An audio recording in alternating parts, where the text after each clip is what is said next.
Hello. तो कैसे हैं आप सब? Welcome back to my channel. तो आते हैं सीधा स्टोरी पे। फोर्स लव का पार्ट 5। आई नो आपको काव्या के कैरेक्टर पे गुस्सा आ रहा है, बट प्रॉमिस जिसे गुस्सा दिला रही हूँ ना काव्या पर, वैसे ही प्यार और तरस भी दिलाऊंगी। अब सीधा स्टोरी को आगे देखते हैं। अब काव्या कार रोकती है फार्म हाउस के सामने।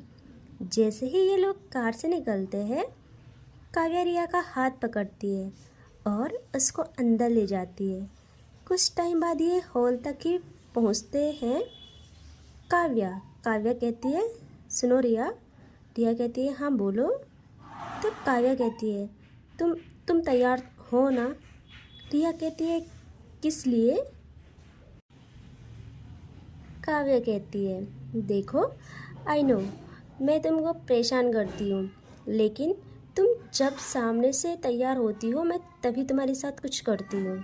रिया कहती है, देखो baby I love you. I know आपका नेचर नहीं है प्यार करने का, आपको नहीं आता प्यार करना, लेकिन मैं करती हूँ। आप जिस भी तरीके से मुझे अपने साथ रखना चाहो, मुझे बस आपके साथ रहना है। काव्या कहती है, देखो हम ना आज थोड़ा हटके करेंगे। रिया कहती है, कैसे हटके? यह काव्या काव्या कहती है, देखो आज जब तक मेरा कंप्लीट नहीं होता तब तक तुम बहुत शरीफ बनोगी। पहले पहले ये दुपट्टा लो। वो अच्छे से दुपट्टा रखती है रिया के सर पर और कहती है, देखो बिल्कुल ऐसे लाइक कि बहुत ज़्यादा शरीफ हो तुम। ऐसी मासूमियत छलकनी चाहिए। तुम ऐसे बनो, समझी? और मुझे खुश करो। रिया यार, रिया को कुछ समझ नहीं आता कि ये मुझसे कैसे कैसे अपनी फैंटेसी पूरी करवा रही है। तभी तभी काव्या बैठ जाती है सोफे पे और खुद को पीछे पूरा टिका के बैठती है। और रिया रिया तो खड़ी थी। अब काव्या रिया को उंगली से इशारे करती है कि be a good girl baby, come come make me complete. Riya भी बहुत धीरे धीरे शर्माते हुए काव्या के पास जाती है और ज़मीन पे बैठ के बिल्कुल लाइक का शरीफ बंदी धीरे धीरे काव्या के पैरों को टच करते हुए उसकी टमी तक आती है और थोड़ा सा उसकी टमी पे हल्का सा किस करके थोड़ा ऊपर उसके हाथों से होके उसकी कॉलर बोन पे आती है एंड वहाँ बहुत आराम आराम से किस एंड सक करना स्टार्ट करती है। काव्या काव्या तो बस अपने हाथ सोफे पर रखे हुए थी। वो अपना सर पूरा सोफे पे टिका देती है और रिया को करने देती है किस बाइट और धीरे धीरे अपनी आंखें बंद करके गेस व्हाट, वो रूही को फील करती है। उसको ऐसे लगता है कि जैसे रूही ये सब कर रही हो। देख रहे हो कहाँ कहाँ से ऐसे आइडियाज़ आते हैं यार इसके दिमाग में, एंड मेरे भी। लेकिन अचानक उसे पता नहीं क्या होता है, वो रूही का थप्पड़ उसके सामने आ जाता है। उसको इतनी आग लगती है, वो एकदम से आंखें खोलती है और रिया को, भाई अपना गुस्सा वहाँ निकाल लेती और रिया को उसके बालों से पकड़ती है और दूसरे हाथ से अपनी शर्ट के बटन ओपन करती है, लेकिन उसके बाल नहीं छोड़ती यार। और रिया रिया कहती है, oh daddy what are you doing, it's hurting me.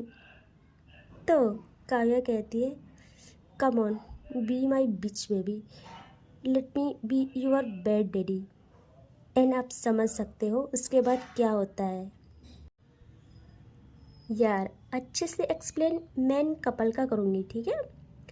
And हाँ, तभी इनका ये चल ही रहा था, बीच में काव्या को क्या हो जाता है, बीच में काव्या आंखें बंद करके कहती है, रूही लाउड और लाउड चिल्लाओ। यहाँ रिया यार उसको कुछ समझ नहीं आता, वो अपना मौन करना बंद कर देती है और बस काव्या के नीचे पड़े पड़े काव्या को देखती रहती है।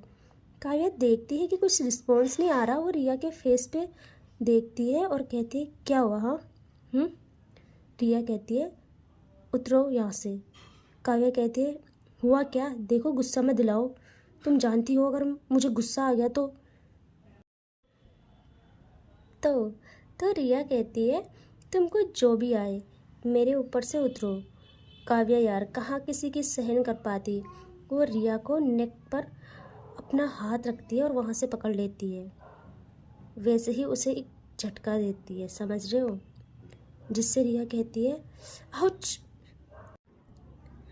तुम तुम मुझे बताओ रूही कौन है? जैसे ही काव्या के कानों में रूही का नाम आता है वह रिया का फेस छोड़ देती है और खुद उसके ऊपर से उठ जाती है और कहती है क्या मतलब तुम्हारा? तो रिया भी उठती है और अपने कपड़े ढूंढने लगती है जो इधर उधर पड़े थे और उनको पकड़ के वो पहनने लगती है। लेकिन तभी काव्या उसकी ब्रा होल्ड कर लेती है और कहती है क्यों पहन रही हो? रिया कहती है पहले मुझे जवाब दो, ये रूही कौन है? तो काव्या जल्दी से जाती है और उसका फेस होल्ड करती है, प्यार से करती है यार, और थोड़ा अपनी आवाज़ स्लो करके कहती है देखो तुम जानती हो ना मैंने तुमसे खुद को कभी नहीं छुपाया है। मैं जैसी हूँ वैसी हूँ, और अगर तुमको नहीं रहना या मेरे साथ कुछ नहीं करना तो कोई बात नहीं, लेकिन तुम मेरे लिए कोई फीलिंग्स मत रखना। तुमको मेरे बारे में फर्स्ट डे से अभी तक सब पता है। और काव्या उसकी ब्रा उसके पास देती है। ये दोनों कुछ टाइम बाद कपड़े पहनते हैं और यहाँ रिया को यार पता था काव्या के बारे में। आई नो काव्या गलत है पूरी तरह से, लेकिन उसने कभी किसी को उसकी मर्जी के बिना नहीं छुआ। जब सामने वाला उसको खुद ऑफर करे तो वो इतनी भी शरीफ नहीं है। लाइफ में प्यार का कोई मतलब ही नहीं था उसके। लेकिन जब कोई शैतान प्यार में पड़ जाता है तो वो कैसे बन जाता है यही हम इस स्टोरी में जानेंगे। तो आई एम सॉरी जिसकी भी भावनाएं आहत हुई हो। आई नो काव्या गलत है, लेकिन जब बहुत बुरा पर्सन प्यार कर बैठता है तो कमाल का करता है यार, किसी अच्छे पर्सन से भी ज़्यादा। यहाँ आते हैं रिया पर। रिया को उसके लिए फीलिंग्स थी, लाइक ऐसे कि ये मेरा है तो सिर्फ मेरा है, मैं इसको किसी भी हाल में हासिल करूँगी।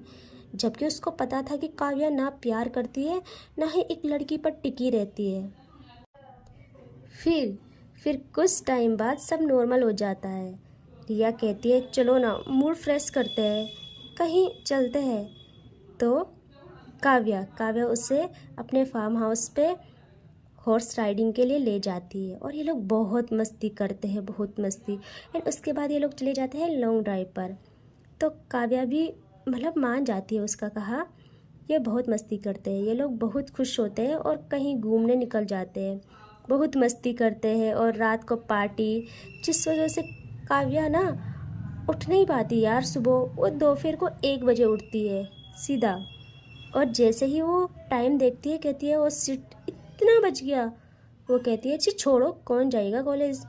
और वो अपने बगल देखती है, उसके बगल में थी रिया, और वो रिया को देखते देखते अगेन सो जाती है। कुछ टाइम बाद ये लोग उठते हैं और कहते हैं यार कुछ खाने का मन कर रहा है। तो रिया कहती है मैंने ना एक कैफ़े देखा है, बहुत ही ज़्यादा अच्छा है, चलो वहाँ चलते हैं। काव्या कहती है ठीक है चलते हैं। एंड काव्या कार निकालती है। कुछ टाइम बाद ये लोग उस कैफ़े में पहुँच जाते हैं। काव्या अपने यूजुअल एटीट्यूड के साथ लेदर जैकेट, ब्लैक शर्ट्स और एरोगन लेके आती है अंदर। उसकी एंट्री सबका ध्यान खींच लेती है यार। बट काव्या की नज़र जाती है एक टेबल पे एंड वहीं रुक जाती है। हाँ, वहाँ रूही होती है जो कि सिंपल कुर्ती पहने, खुले बाल, हल्की मुस्कान के साथ कस्टमर को सर्व करती हुई दिखाई देती है। काव्या के दिमाग में सिर्फ एक ही फ्लैशबैक आता है, वो थप्पड़। काव्या अंदर ही अंदर लेकिन मुस्कुराते हुए कहती है ये थप्पड़ किसी और को मारा होता तो शायद कोई भूल जाता, लेकिन काव्या कभी हार नहीं मानती, और जिसे काव्या चाहे उसे पाने का तरीका भी सिर्फ काव्या ही जानती है। वो बहुत एटीट्यूड के साथ बैठ जाती है। यहाँ रूही की नज़र जैसे ही काव्या पर पड़ती है, वो उस घमंड भरे चेहरे को देखकर अपनी नज़र हटा देती है। काव्या यार पहली बार किसी लड़की के इग्नोर करने से जलती है। उससे मानो चैलेंज मिलता है, और अब काव्या का मिशन क्लियर, सिर्फ रूही को पाना। अब काव्या के पास एक वेटर आता है ऑर्डर लेने, तो काव्या उससे कहती है, सुनो, जाओ उस लड़की को भेजो। टिया तो कंफ्यूज कि ये किसको बोल रही है। वो अब देखती है हल्का पीछे, और वहाँ वही सिंपल लुक। तो रिया समझ जाती है कि कल काव्या ने वैसी हरकतें क्यों की। वो बस चुप रहती है, सोचती है अरे यार, ये भी उन्हीं लड़कियों में से है जिसे काव्या यूज़ करती है। और अब वो वेटर जाता है रूही के पास, बट रूही यार मना करती है कि मुझे नहीं लेना उनका ऑर्डर। यहाँ काव्या का दिमाग खराब हो जाता है।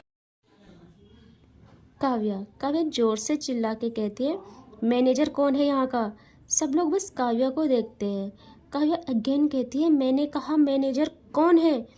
तो मैनेजर दौड़ के आता है, कहता है, जी मैम, कुछ चाहिए आपको या आपको सर्विस अच्छी नहीं लगी? काव्या उसे गुस्से में देखती है और कहती है, जो लड़की है उसे मेरे पास भेजो ऑर्डर के लिए। मैनेजर उस तरफ देखता है, और यार गेस व्हाट, मैनेजर रूही को लाइक करता था। वो देखता है और कहता है, मैम वो थोड़ा इनोसेंट है, तो वो थोड़ा डर जाएगी। आप चाहो तो हम आपके लिए बेस्ट सर्विस दे सकते हैं। काव्या गुस्से से देखती है और कहती है, मैंने कहा उसे मेरे पास भेजो। तो मैनेजर की मजबूरी यार, वो बहुत ही हिम्मत करके रूही के पास आता है और कहता है, I am really sorry Ruhi, लेकिन प्लीज़ हमारे कैफ़े का सवाल है, प्लीज़ थोड़ा ले लो ऑर्डर, बस ऑर्डर ही तो लेना है। बहुत ज़्यादा मनाने पर रूही राज़ी हो जाती है और काव्या के पास आती है और कहती है, हाँ मैम, क्या क्या लेना पसंद करेंगी आप? काव्या यार वो अब दिखाती है अपना एटीट्यूड और कहती है, जाओ कॉफ़ी लाओ, लेकिन हाँ हॉट लाना एंड विथ स्माइल। मुझे तुम्हारे चेहरे पर सिर्फ स्माइल चाहिए, सिर्फ स्माइल। और अगर ना हुई तो फिर तुम देख लेना मैं क्या करती हूँ। और यार रूही की मजबूरी, कुछ टाइम बाद रूही कॉफ़ी लाती है और मजबूरी में स्माइल करती है। बट काव्या यहाँ यार वो बस एटीट्यूड दिखाती है और दूसरी तरफ देखने लगती है। यहाँ रूही कॉफ़ी का कप वहाँ रखती है टेबल पे और वहाँ से जल्दी चली जाती है मैनेजर के पास और कहती है, सर मेरा टाइम ओवर हो गया, मैं जा रही हूँ। और वहाँ से जाने लगती है। यहाँ काव्या की नज़र तो सिर्फ रूही पर थी। वो जैसे ही देखती है मैनेजर रूही से हंस के बात कर रहा और रूही भी अच्छे से आंसर कर रही, उसका दिमाग फुल्ली ख़राब। तभी काव्या यहाँ रिया को कहती है, तुम यहीं पर रुको, मैं बस आई, हाँ 5 मिनट में। और वो रूही के पीछे बाहर भाग जाती है। रूही जैसे ही कैफ़े से बाहर आती है, यहाँ पीछे से काव्या उसका हाथ पकड़ लेती है और अपनी ओर जोर से पुल करती है। रूही जैसे ही काव्या को देखती है वो अगेन यार डर जाती है, क्योंकि इस वक्त काव्या की आंखों में गुस्सा था। काव्या रूही को कहती है, कल से तुम इस कैफ़े में नहीं दिखनी चाहिए, और अगर तुम यहाँ दिखी तो तुम सोच लो। तो रूही कहती है, क्यों आप कौन होते हो मुझे ये सब कहने वाले? मेरी मर्जी, मैं जहाँ भी रहूँ और मुझसे दूर रहो, वरना मैं पुलिस में कंप्लेंट करूँगी कि आप मुझे परेशान करती हो। काव्या यार गुस्से से कहती है, करो जो करना है, लेकिन कल से यहाँ मत आना मेरे साथ। तो तुम सीधे मुंह बात तक नहीं करती हो और उसके साथ बहुत बातें चल रही है। और काव्या रूही के फोrehead से उसके चिन तक अपनी एक उंगली घुमाती है और कहती है, देखो तुम शरीफ हो और मुझे यही पसंद है। अगर मुझे कुछ भी मालूम हुआ कि तुम किसी के साथ भी बात कर रही हो तो तुम काव्या को अच्छे तरीके से जान जाओगी, फिर कि मैं क्या चीज़ हूँ। और वो रूही का हाथ छोड़ देती है। रूही तो यार बस अपनी कलाई को देखती रहती है जहाँ रेड निशान पड़ गए थे। वो रोते हुए वहाँ से चली जाती है। उसे कुछ समझ नहीं आता वो करे तो करे क्या। कुछ टाइम के बाद रूही घर आती है। आज वो उदास थी। उसकी मम्मी उससे कहती है, बेटा क्या हुआ है, आप आज खामोश क्यों हो। रूही सोचती है कि क्या मुझे माँ को बता देना चाहिए या नहीं। फिर वो सोचती है नहीं, माँ पापा को बहुत तकलीफ़ होगी, वो परेशान हो जाएंगे। तो वो कुछ नहीं बताती और कहती है, कुछ नहीं माँ, बस सर में दर्द हो रहा, मैं आराम करती हूँ। और वो रूम के अंदर चली जाती है। यहाँ काव्या अगेन कैफ़े के अंदर जाती है और कुछ टाइम बाद ये लोग बाहर आ जाते हैं। अब दिखाते हैं नेक्स्ट डे। काव्या बहुत जल्दी उठती है और जल्दी से तैयार होकर कॉलेज जाती है। एंड वो आज गेट पर ही रूही का वेट कर रही थी। वो अपनी कार के बोनट में बैठी थी फुल ऑफ एटीट्यूड के साथ। एंड वो कर रही थी हमारी रूही का वेट। एंड इससे आगे देखेंगे नेक्स्ट पार्ट में। ठीक है, बाय बाय।